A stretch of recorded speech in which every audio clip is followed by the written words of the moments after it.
K&C Masterpiece right here on 105 through the Fan. Right now, we bring to you on the home of the Rangers, the newest Texas Ranger. It is MacKenzie Gore. Good afternoon, sir. How are we doing? Thanks for having me. Man, we're doing outstanding, and I know there's a lot to get to in terms of your professional career, but I was hoping I could ask you a question about your high school career, if that's okay. Yeah.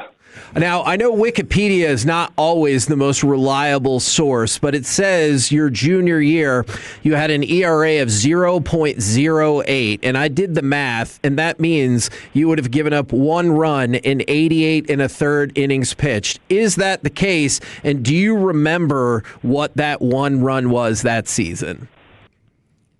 I do remember, and it was in the state championship. Oh! Did you guys still win the state championship? We lost it that year.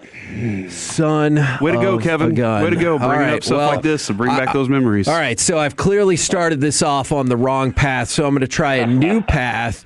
I thought you were going to be like, yeah, it was in the middle of the season. It was amazing. I did just enough research to embarrass myself, so good for me. Good. Now, what can you walk us through the trade to the Texas Rangers, and maybe for people who don't know, like, that's a huge change in your life as well. And, like, what are all the logistical things you have to do in addition to prepping to be on a brand new team? Yeah, I mean, I think the biggest thing is spring trainings and somewhere different. And, you know, you have some time to figure out where you're living. You kind of would do that anywhere. So, I think the biggest thing is there's a lot of new faces, but that was kind of already the situation where I was, and just kind of had to figure out where you want to live in spring. Last year, the Rangers, we, as a fan base, we struggle watching this team score runs. We're hopeful, obviously, that changes this year. But when you're a pitcher that steps onto the mound and you know it might be kind of a struggle, do you think about that at all, or is there, I got to focus on this job specifically? Yeah, you don't think about that. I mean, one thing is a really good lineup. And then, you know, you try to go execute and do your job, and that's kind of how you win baseball games. Everybody does their job, and that's how you win. We did see you as the Rangers posted their Twitter post of you arriving to the facility. You had the gray coat, black shirt, black pants, white shoes. You look sharp, man. Who dresses you? I kind of just threw something together quick, and that's just kind of how it was. So. Dude, I'm not lying, Kevin. You tell him. I was like, dude, this guy looks sharp. Yes. So my co-host was very impressed with the way that you were dressed going into the press conference. Now, going back to the end of last season, I know we're having a really strong season, all-star submission and everything like that. How was it that you felt the right ankle impingement? Did you know immediately this was something that was going to cost you some starts and obviously the rest of the season? Yeah, I mean, it was a weird thing that happened in the rain. It was one of those things where you wanted to continue to pitch, and you got, especially where we were at as a team, you know, what the best thing to do was, and we made a decision as a group, and that's kind of what it was. It was, you know, not anything major, obviously, but you always want to play as much as you can, but it was just kind of a decision we made as a group. So. Now, I think we'll all admit we were not anywhere near as keyed in on Nationals baseball, of course, last year as the Rangers. So when I was looking at some of the game logs, I wanted to pick your brain about if there was anything in particular mechanically or that you didn't like in some of those starts at the end of July and the beginning of August. Because outside of that, just that group of like 3 out of 4 starts raised your overall ERA for the season almost a run. Was there anything that you look back in that cluster of starts that felt maybe different than the rest of the year? Yeah, I mean, I think when you're, you know, pitch well for a long time and then you don't pitch well, it was almost, you know, 2-ish weeks. You got to figure out why that happened, and yeah, you go back and look at it. You know, is it mix? Is it, like you said, delivery? And I think you got to figure out that, learn from it, and kind of take it into the next year. How confident did you feel for the rest of the season after that? I know it was only, I think, like 7 or 8 starts after that. How did you feel about your pitching to finish up the season? And do you feel like you learned stuff that you can carry over into this season? Yeah, for sure. Absolutely. I think obviously I understand what the best, or how well I can pitch, and you just want to try to do that as much as you can. And that's kind of how a year goes. Things happen, good and bad, and you learn from it and take it into the next year and try to be better. So you're going to keep rocking the number 1 here in Texas, and that is a rare number for a pitcher. What's the backstory of why you like wearing number 1?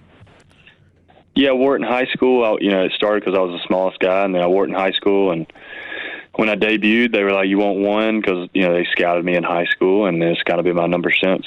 Yeah, and that one run that he gave up in high school, Shut Kevin, up, I think Corey. all right. Shut up. Hey, MacKenzie, Mike Bassick used to be on our show. He's going to be calling Rangers games for TV, and he used to talk about this a lot. Like, Charlie Huff was his pitching coach, and Charlie Huff built the best pitching plan for each game. We had Mike Maddox here. We absolutely loved him, and now we got Teagues here. How important is your relationship with your pitching coach? And each time you get out there, how important is it that you have a plan like that dialed up? Yeah, I think that's really important. I think communication with the whole group of, the catching side, and then, what we want to do as a pitching group going in. I think communicating that it is almost as important as anything, just so you can go out there and be aggressive and do everything you can to execute at a high level. And do you have to be like best friends with the catcher? Like, I'm always curious about that relationship, because we had a moment during that World Series run where Andrew Heaney and Mitch Garver, like he was like, "Hey man, keep throwing that slider because that thing's working right now. I need to see that." And I'm just kind of curious how that relationship grows and bonds over time. Yeah, it's really important. One, you spend a lot of time with them. And during a game, there's so much communicating going on that the relationship is almost as important as, what you're throwing and calling. So, big time important to get that going. Now, Chris Young, as soon as this trade got made, one of the things that he said about you was, hey, we feel like even though he already got named as an all-star, MacKenzie Gore is just reaching his prime. What does it mean to you to have your new president of baseball operations have that level of confidence in you and trading away 5 prospects to make it happen? Yeah, it's important. I like the idea of having a very high expectation, and I think that's a great thing to have, and everybody here is on the same page. So I think that's going to make it easy, where we just get right to work and try to get where we need to be. Are you one of those type of people as a competitor that is always going to maybe have higher expectations for yourself than anybody else could put on you? Yeah, I would say so. And, I'm a pretty honest guy.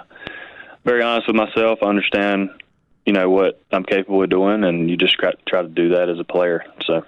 When you get traded to Texas and you look at the rotation, and it's DeGrom, it's Eovaldi, and now it's you along with everyone else you're going to be working with, what did that feel like? I mean, getting to pitch with a couple of other studs like that. Yeah, it was special. So it'll be really fun to be around those guys and be able to compete with them and come out here and win. So. Did you make sure to do a breakdown of Globe Life Field and see that hopefully it's a little bit more left-handed friendly than your previous park? Yeah. Obviously heard that today. I'm just going to try to get where I'm executing at a high level, and I think if I do that here, good things will happen. Now, I know the Carolina area, known for good pork barbecue over in that area. We're known here in the Texas area for brisket. Is that something that's going to be in mind for you, brisket sandwiches and stuff like that around here in Texas? Yeah, I think it's something that you have to at least get a little educated about it. So yeah, there'll be some of that in my future, and like you said, I've heard a lot of great things. Will you be as honest about the brisket sandwiches as you are on your own pitching performances, and you'll tell us if you're like, nah, they could do better? Probably not.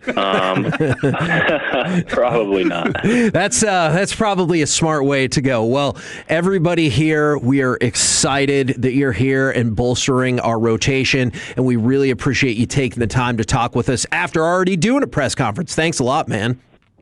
Yep, appreciate y'all having me. There you go, MacKenzie Gore right here on 105.3 The Fan.